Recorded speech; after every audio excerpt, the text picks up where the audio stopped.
Turėjom pusę valandos pabendrauti grupelėse, per pusę valandos išspręs kažkokius tai klausimus, turbūt ne visą laiką labai pavyksta.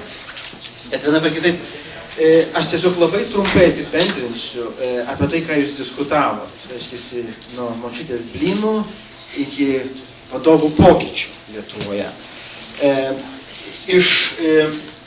Kas pritrauktų lietuvių specialistus arba lietuvių studentus grįžti į Lietuvą, gana dažnai buvo paminėta vadovybė.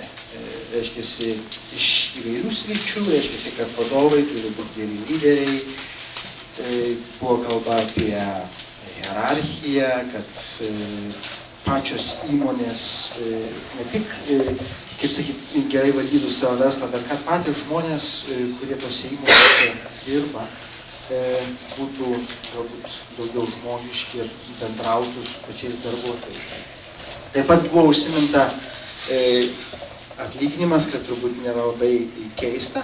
Kai kur buvo konkrečiai nustatytas atlyginimas, reiškia, už kiek žmonės grįžtų, kai kur buvo kalba apie socialinius paketus, kad tai nebūtinai svarbu galbūt pats atlyginimas, bet papildomai kažkokie tai socialiniai paketai. Kad būtų, taip pat buvo kalba apie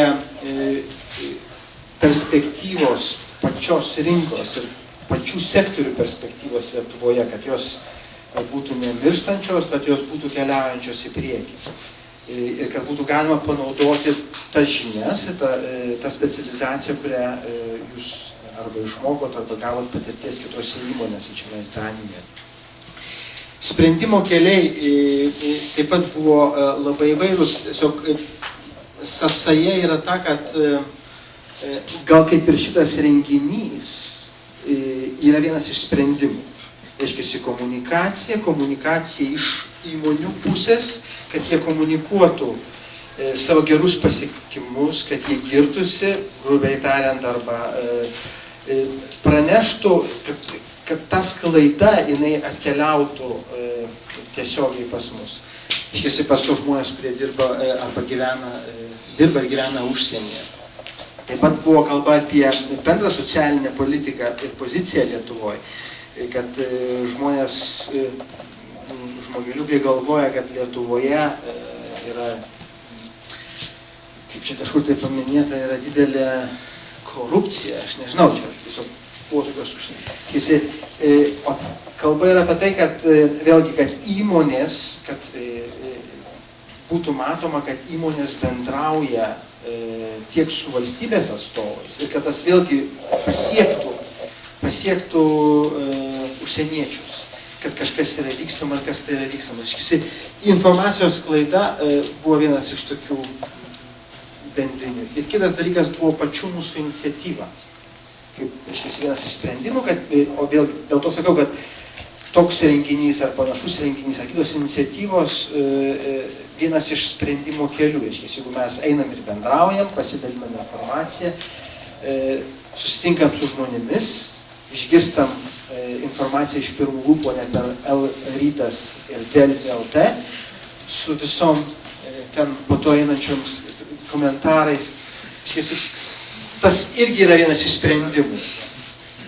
Buvo paminėta dar įdomu, kad tas netvarkas, kad jisai kažkoks tai būtų. Ir dabargi vėlgi mano klausimas, mes kalbame apie netvarką, kiek iš jūsų jau turite esamų vadovų telefonų numerių savo kišenės, kadangi tai yra unikali galimybė. Kadangi tie žmonės atstovauja ne tik savo įmonėm, bet ir šakom, ir taip pat atstovauja savo netvarką. Reiškia, vėlgi, čia yra mūsų atsakomybė, kad jeigu mes jau susitinkam ir bendraujam su tais atstovais, kad mes darom kažkokius tai sprendimus ir žingsnius, kad tas neišgaruotų po mūsų šito viso gražaus seminaro.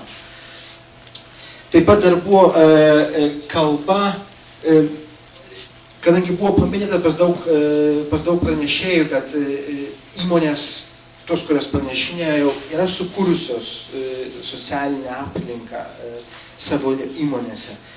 Bet vėlgi, kaip yra kitose įmonėse, jeigu tai yra iš tikrųjų tame pačiame visame sektoriuje, Tai vienas iš sprendimų būtų, kad kaip tą vėlgi informaciją pranešti ir pernešti į užsieniečiams.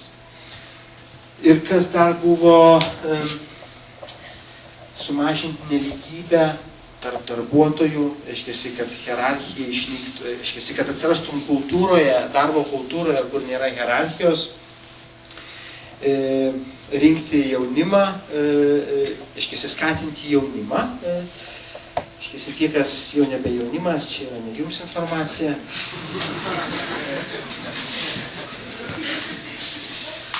Nes dar buvo tokio. Ir vėlgi, tokie kaip, jeigu peržiūrėt, žinoma, kartuojasi dalykai, reiškia, mažas atlyginimas, socialinė tokia garantija, kaip Lietuvoje galbūt galimybių darbo nėra. Dar buvo tarp kitko paminėta, kad pačios įmonės inicijuotų